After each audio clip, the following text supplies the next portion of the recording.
This is Nightly Business Report with Tyler Matheson and Susie Guerin.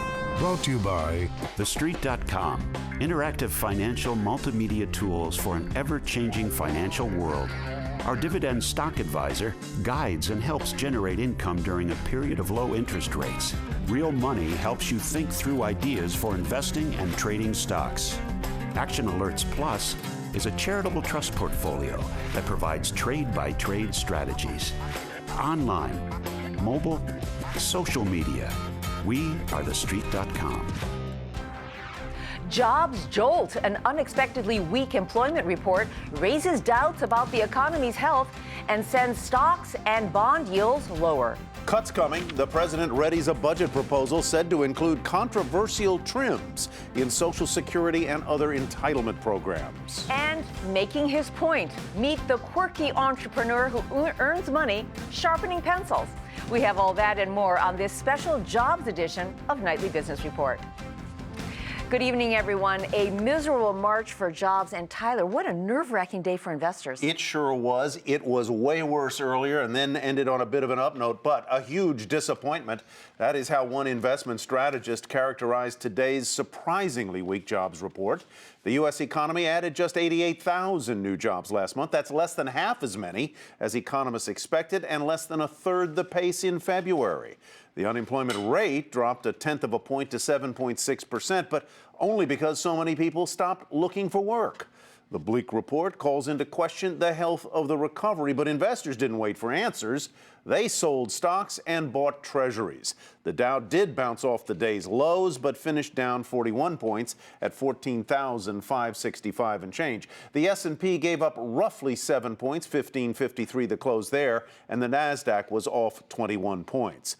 As investors piled into bonds, the yield on the 10-year Treasury closed at 1.71%. That's its lowest close this year. Hampton Pearson has our report.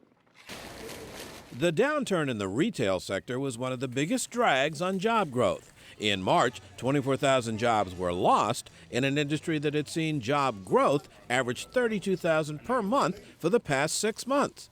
Leading economists point to the payroll tax hike and bad weather. We know same-store retail sales were very weak during the month of March with 20 to 30 degree below normal average temperatures, and where you saw the job losses in retail, clothing and apparel. Many retailers having to discount now spring apparel because they couldn't sell that spring apparel. In addition to the retail sector shedding 24,000 jobs, manufacturers cut 3,000 after adding 19,000 jobs in February. Financial services lost 2,000 workers. The unemployment rate went down to 7.6%, but that's because at least 500,000 people simply gave up looking for work. People like Debbie Graham. She went back to school and got a degree in human development. But 1 year later, she's not landed full-time employment. Just lots of frustrating job interviews. I call it a waiting game because you go on interviews and you wait for them to call you. No call. The Postal Service was the biggest government job cutter, losing some 12,000 employees.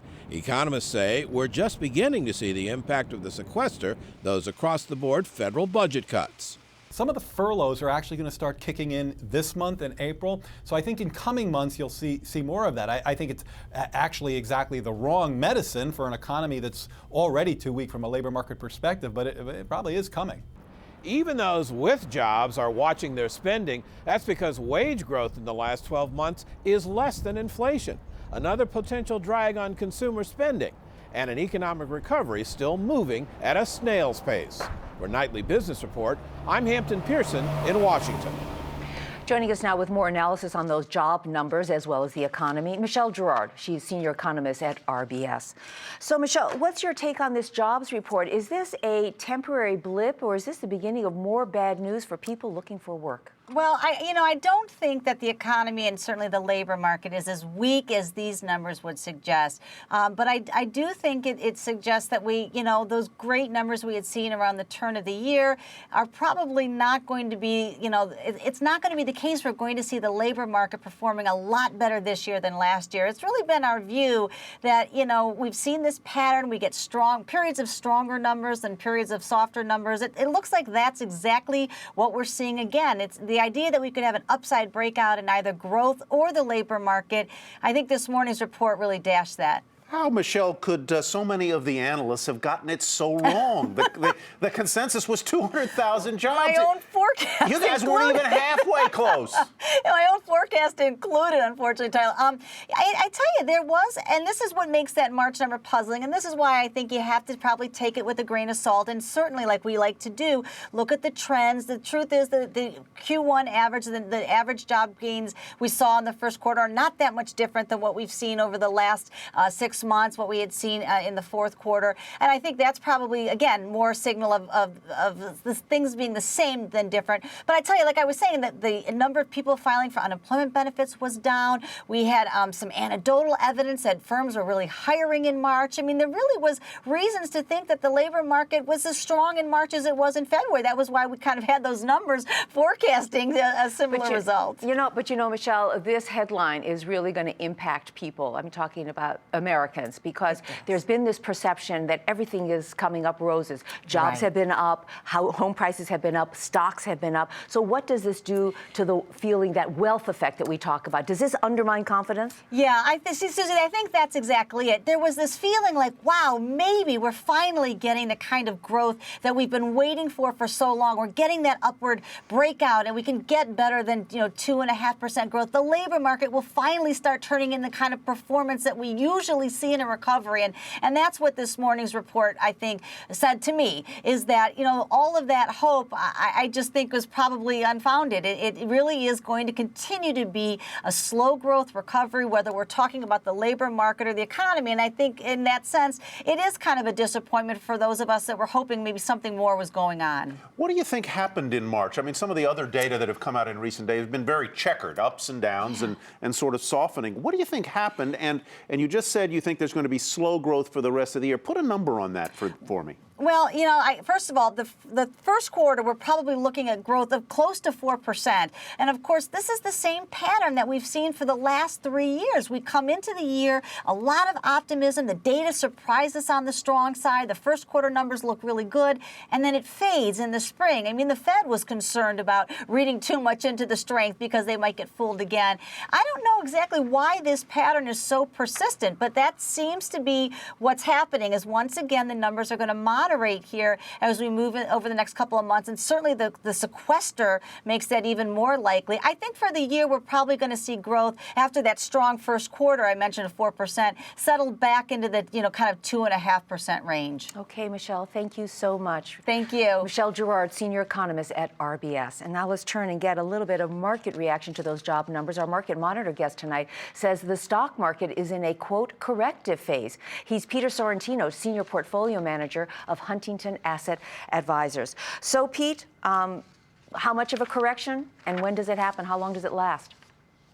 Well, I think we could really begin grinding throughout the course of earnings season. We're now coming up into that window when we get surprises both positive and negative. And our view was that really the earnings growth started to slow in the latter half of last year, and that the market had really started to get ahead of itself. We think a lot of cash came back in that had gone out for tax purposes, and that this was really just a flow-driven market. It really wasn't the fundamentals making a difference here. So we think we could easily be in for a 10% correction here. The market was getting perilously close to our full-year target, and we still had 3 quarters left to go. So we think this could basically play out. It could be a grinding correction. We could see this go out over the next 2 to 3 months. All right, let me ask you this way. We saw a dramatic reversal in the Dow today. It was down as much as 170 points. It finally closed off, 40 points. It seems like the stocks are still pretty resilient and investors are still kind of bullish. Well, remember, this is also a holiday week, too, and this is on fairly light volume. I think a lot of people are still phoning it in from the beach at this point. And no one wants to make huge bets in here because, again, we are still coming into earnings reporting season. And if the analysts have got it wrong, as they did on the employment estimate, then maybe corporate earnings rebounded sharply and that we see that the market's, in fact, undervalued.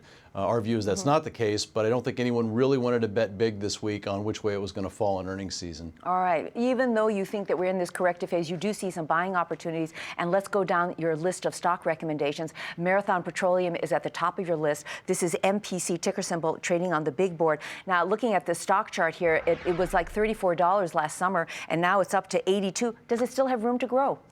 Yes, absolutely. This is a company that was split out. We think that it really captures the domestic hydrocarbon renaissance. North America is becoming a net exporter of refined hydrocarbon. Marathon's a great way to play that. And so that's a name that we think is not well understood, and we want to own it in here on any kind of a dip. The other name you're talking about is General Electric. The stock has been stuck in this $20 range for quite a while. Why do you like it? One, they finished the divestitures that they had talked about doing. Their balance sheet's in great shape. They've right-sized GE Capital. We think there's a real potential upside in the healthcare sector now that we sort of have the Affordable Care Act in place. We're grinding through that, and you get a 3+% dividend, so you're paid to wait while this thing plays itself out. So we like that story. You have a tech stock on your list. We know tech stocks have not done well in this whole market rally. Cisco Systems, and it got hit hard today. It was down 2%. What is the attraction with Cisco? Well, really, Cisco's been refining their business. They have been getting out of their slow-growing business lines. They've been buying businesses that have growth potential. And if you talk to any businesses these days about where are they spending, they're spending for productivity gains. And Cisco's really continued to position itself in the forefront there. So as things move wireless, as more goes over the internet, Cisco's tried to keep itself right in that sweet spot. And we think that any rebound in business spending is really going to benefit Cisco Systems. All right, we have half a minute left. Let's see if we can squeeze in Deere & Company. This is another one of the companies you're recommending, DE, ticker symbol trading on the NYSE. What's the story here?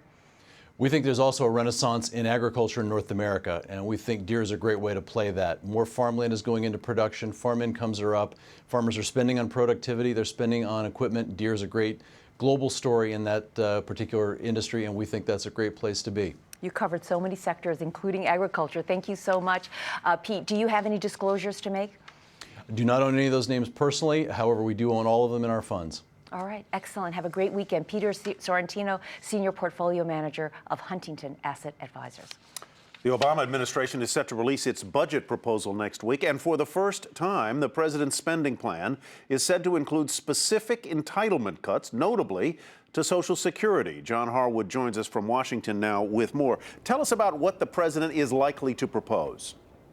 What he's doing, Tyler, is embodying the last offer he made to House Speaker Boehner when they were negotiating around the fiscal cliff in December into his formal budget proposal. So, for example, the so-called chain CPI adjustment, a reduction in the inflation escalator for Social Security payments, is in his proposal. That will reduce future payments. It will also, because of the effect on tax brackets, cause some people's taxes to go up to some degree.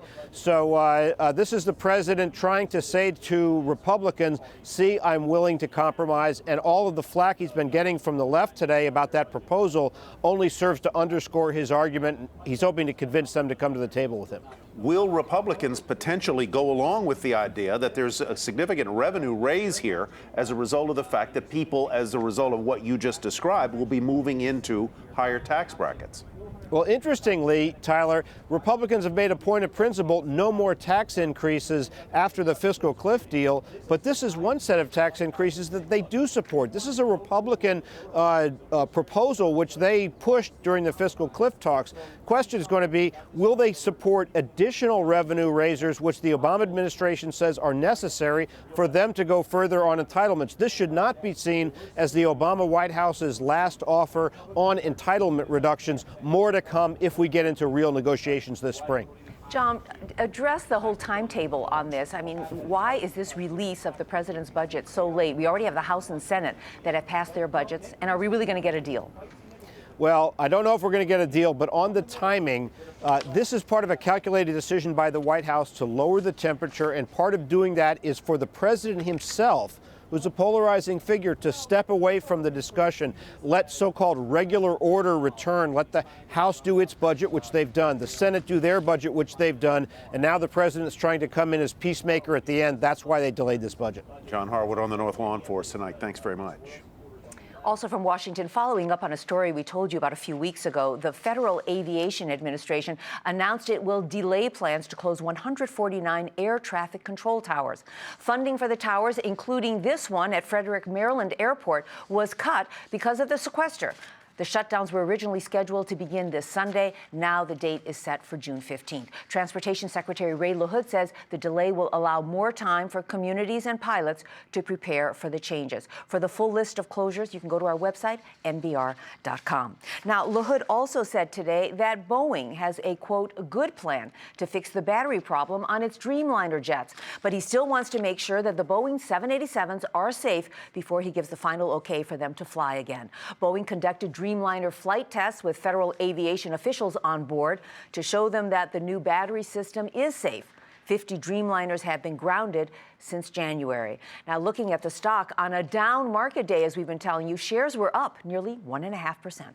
And coming up, earnings season kicks off next week, and we're going to take a look at the likely leaders and the laggards. But first, take a look at how the international markets fared today.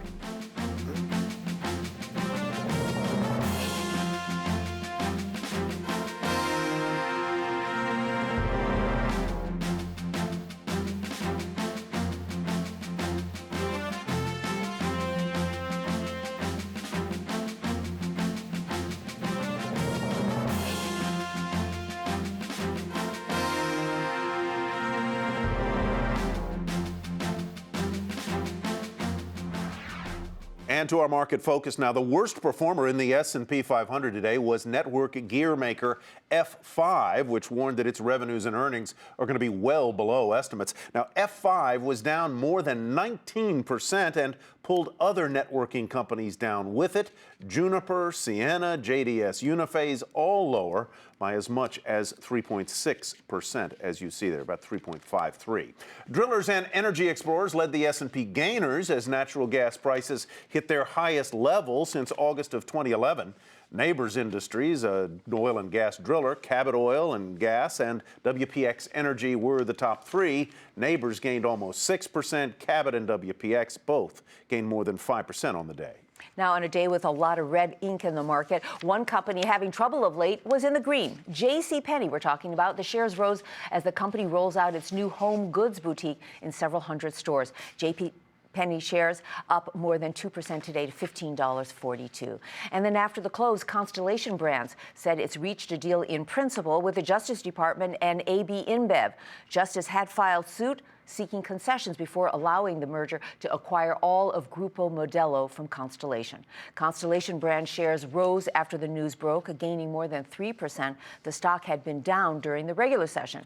Anheuser-Busch InBev also down on the day, but unchanged after hours. Well, the corporate earnings brigade kicks into high gear next week. Alcoa, as is traditional, will be the first Dow component to report. That's on Monday, and in fact, we will be interviewing CEO Klaus Kleinfeld after those results right here on Monday's broadcast. Meantime, analysts have a tepid view of earnings season overall. They say results among S&P 500 firms will edge up about 0.2% compared with the same period a year ago. That's all. However, our next guest has a more upbeat outlook. She's Christine Short, and she's with S&P Capital IQ. Good evening, Christine. Welcome. You think that earnings might go up something on the order overall of 4%. What do you see that the rest of the crowd doesn't? Well, I think, anyone who's followed earnings season, we really start the season before Alcoa with a conservative estimate from analysts. We looked over the past 8 quarters and found that on average from the week before Alcoa reports to the time that earnings season is through, we see estimates go up by about 3.8%. So if historical trends are upheld, we can expect this season to see between 4 to 5% growth. And yet that is relatively slow. Where will the standouts be? It won't be the cyclicals, will it? Well, we're looking at a couple of leaders this quarter, one being telecom, up 9.5% is what analysts currently expect. Then not much of a story there. There's only 8 companies within telecom. Really what's happening is Sprint, Nextel had such a terrible year in 2012. They're expected to do a little bit better in the first quarter. We're seeing Metro PCS doing well as AT&T and Verizon. I think the real story is consumer discretionary. They're expected to be up 8.2%. And similar to the fourth quarter, we're seeing the strength in household durables, really the home builders there. So Lennar kicked it off a couple of weeks ago. They beat estimates, and they also reported growth of 225% when they reported. and we're expecting Pulte Homes and D.R. Horton to follow suit. And we're also seeing strength in the textiles and the luxury goods sector. So a lot of the retailers really expecting to pull through and post year-over-year growth. As you look at those consumer discretionary, and you just mentioned it, one of the sort of subcategories within there is the home builders. So does that sort of skew the numbers in a way that overstates how good those numbers might be? I think almost every industry within consumer discretionary is expecting some year-over-year growth. So no negative industries, but certainly home builders expecting 40% growth. And as I mentioned, textiles and luxury goods are expecting 50% growth. So they're very heavily weighted. So that is bringing the overall sector higher. But overall, all the industries within consumer discretionary are looking pretty strong at this point for the first quarter. You know, the fourth quarter GDP of fourth quarter of 2012 was pretty soggy, frankly. Is that going to show up in the numbers that some of the industrials, the materials companies report this quarter when we get underway? Well, analysts think so, especially for the industrials. They're expected to be our biggest laggard, down about 2.5% is what the current estimate is. And again, like I said, same story with fourth quarter. We're really seeing weakness within machinery. That sector, that industry expected to be negative year over year. And you know, if you look at some of the numbers, Caterpillar last quarter did very poorly, and they're expected to be down about 40% in the first quarter. That's followed by air freight and logistics. We saw FedEx come out with some pretty poor numbers a couple weeks ago, missing estimates by 15 cents. So we're expecting air freight and logistics also to be down year over year. Industrials being, you know, one of the biggest laggards. Our second biggest laggard is energy. Really, that just has to do with year-over-year energy costs. Although they're quite high right now, in the year-ago quarter they were higher. So it's a difficult comparison to the first quarter of 2012. Christine, have a great weekend. Thanks for being with us. Thank you, you too. Christine Short of S&P Capital IQ. And coming up next, the first in our series on entrepreneurs and their bright ideas. We'll introduce you to this man who started his own business, sharpening pencils. But first, a look at how commodities, treasuries, and currencies did today.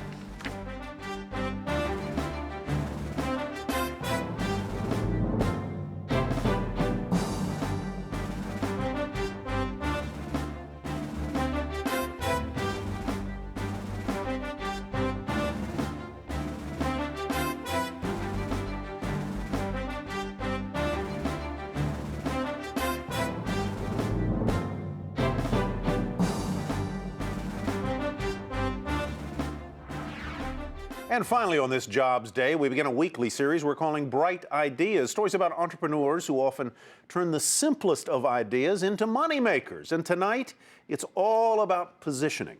As Brian Shackman tells us, if you can convince your customer your product is good, really good, they might just pay for it, even a well-sharpened pencil. You want to do it with a knife? That scares me a little bit. That's good. That's a good sign. Sharp wit and sharp pencils have been very good to David Reese. I made $20,000 sharpening pencils last year. Lucrative hobby, part-time job, run like a business. Sound crazy? Listen closely. There are methods and a little bit of madness. I was a professional cartoonist, which is like an amazing job, and I was really lucky to have it. But once it became my actual job, it couldn't be fun, and I kind of stopped liking it, and that's why I quit it. In 2010, he took a temp job knocking on doors for the U.S. Census Bureau. His kit included pencils and a little pink sharpener. You don't use this anymore. No, that's kind of like there for historical purposes. When Reese realized he liked sharpening pencils, he had an idea. I thought that people would send me their pencils. I would sharpen them, they would use them, and they would get dull again. They'd send them back to me. I would resharpen them. You know, and over the life of the pencil, I'd make like $200 or $300. Soon after, he launched artisanalpencilsharpening.com. $15 per pencil, including shipping, the shavings, and a signed certificate. But it wasn't long before Reese had to erase his business plan. Don't you find it oddly, I guess, ironic that most people buy these and don't use them? Yeah, I mean, frankly, it was a complete refutation of my original business model. They just keep them in the display tube as like a novelty item or a little strange little artwork. But he sold about 1,600 pencils in 3 years. Is it disappointing that that's the case? It's just a shift, and it made sense to me. It wasn't just that like I did a really good job sharpening the pencil or I made it really sharp. The real value that I added was I was the guy that people paid to sharpen a pencil. It becomes like very conceptual. It's like a snake eating its own tail. You can see the scalloped edges. Reese is even particular about his pencils. Remember these? Reese says Generals are the last number 2s made in America, Jersey City, New Jersey. He'll overanalyze the simple act of sharpening a pencil, a point he makes in his book and in his teaching. I am enjoying it. I don't know really That's why. what everyone always says, because you have to be mindful of this weird thing that you've always done without thinking about it. You're trying to achieve some certain aesthetic ideal that you have in mind, you know? Handmade simplicity, an idea Reese got at home in New York's Hudson Valley, where lots of people sell food and wine they call artisanal. So I thought, well, I have to call it artisanal because it's like a marketing decision. Like that's how you convince people now to spend $40 on a jar of pickles or whatever. These days, Reese is charging almost as much, $35 a pencil. This is what I love about my job. You're living the dream, man. I mean, Living the seriously. dream. This is my pencil. For Nightly Business Report, Brian Shackman, Beacon, New York. I love that story. I'm told that business has been booming, that he's been raising his prices to push business away. $20,000 he made sharpening pencils. Those are some nice pencils, boy. Simple ideas, Tyler. Can you make big man. money? That's Nightly Business Report for tonight. I'm Susie Garib. Have a fabulous weekend, everyone. You too, Tyler. And you too, Susie. Thanks for joining us this evening. I'm Tyler Mathisen. We'll see you right back here on Monday. And remember to check in with us all weekend on NBR.com. Nightly Business Report has been brought to you by TheStreet.com, interactive financial multimedia tools for an ever-changing financial world. Our dividend stock advisor guides and helps generate income during a period of low interest rates. Options Profits helps educate beginning and seasoned options traders. Action Alerts Plus is a charitable trust portfolio that provides trade-by-trade strategies. Online, mobile, social media, we are TheStreet.com.